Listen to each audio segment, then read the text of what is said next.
Right now, we talk about what's going on with the Yankees, and one of the major stories this week, Joe, has been the acquisition of Alfonso Soriano. How important is that? Well, he's really important to us. We need him to swing a big bat in the middle of our order, whether he's playing left field or DHing for us at times. And, you know, he's a guy that, you know, has potential to hit a lot of home runs, is familiar with the landscape here, understands what it's like to play in New York, and we need him to help us. How important is that he's been here, done that? He's obviously risen to the pressure. He hit a big home run that could have won the World Series in 2001, that you know that this guy could handle what is New York. Well, I think it's really important because you don't expect there to be a time period where it takes him a little time to get used to how things, you know, work here. So we know that he's used to being here, and that should help.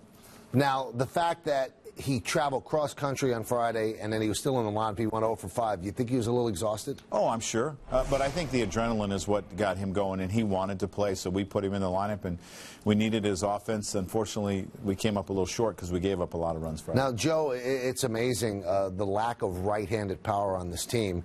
In fact, at the time of this taping, you've gone 9 straight games without a home run. I think you've had 2 right-handed home runs since May 23rd, which is really incredible. I guess that's one of the main reasons you need this guy. Yeah, we need that to change. I mean, we need to start hitting some home runs because that's how you score runs in bunches, and we just haven't done it. And not to hit a home run for 9 games, I mean, you probably have to go back a long time for a Yankee team not to do that. And then the 3 ballparks of those 9 games, Fenway, Texas, and Yankee Stadium, three ballparks that yield home runs. 3 pretty good hitters ballparks. We just didn't hit home runs, and we need to turn that around as well. You think there's any pressing on the team because the ball's not flying out? No, I don't think so. You know, I think guys are frustrated. I always wonder what pressing is, but I see guys relaxed. They come to work every day. They're prepared. They do what they're supposed to. It's just not happening for us. All right, Saturday, you really wasted great performance by Ivan Nova, and earlier in the week, 3-0, he pitches well against Texas and loses as well, so the team is not giving him any run support. How frustrating does that get for a pitcher? Yeah, well, I mean, they got to focus on what they can do and not get caught up with the runs they're getting, because when you start pitching that way, then all of a sudden you're going to start walking people, you're going to pitch around people, and you're going to give up big numbers, and those are hard to recover from. So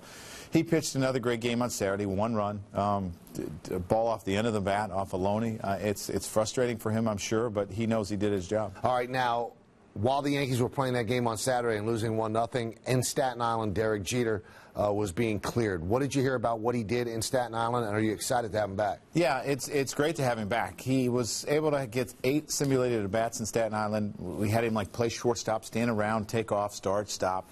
Had him run the bases. He went first to third, second to home. We had him do a lot of different things to try to simulate as much as you can what it's like to be in a game, because you're going to go and stand at shortstop, you're going to stand around a little bit, then you're going to have to make a quick movement.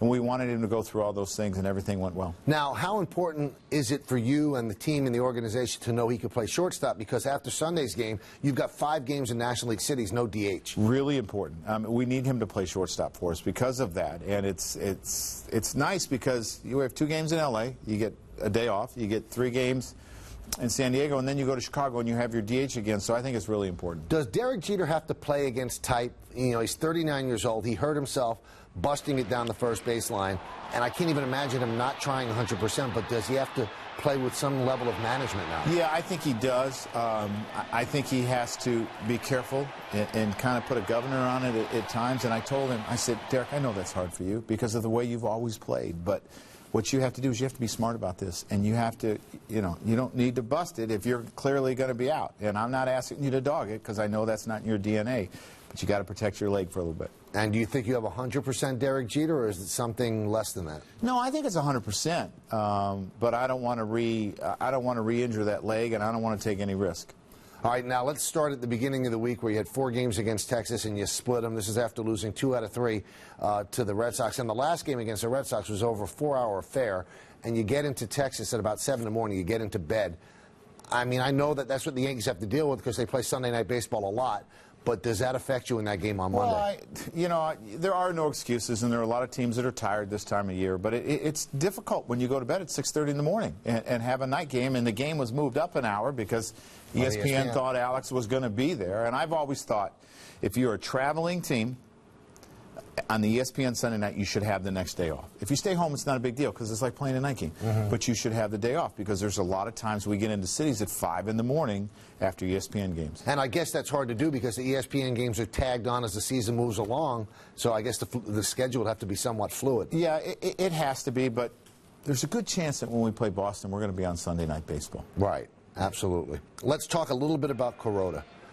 He was unbelievable on Thursday against the Rangers. Again, a very tough ballpark. He gave you 7 shutout innings. And, Mariano, the 2 blown saves that he has, they were Kuroda games that would have been wins for him.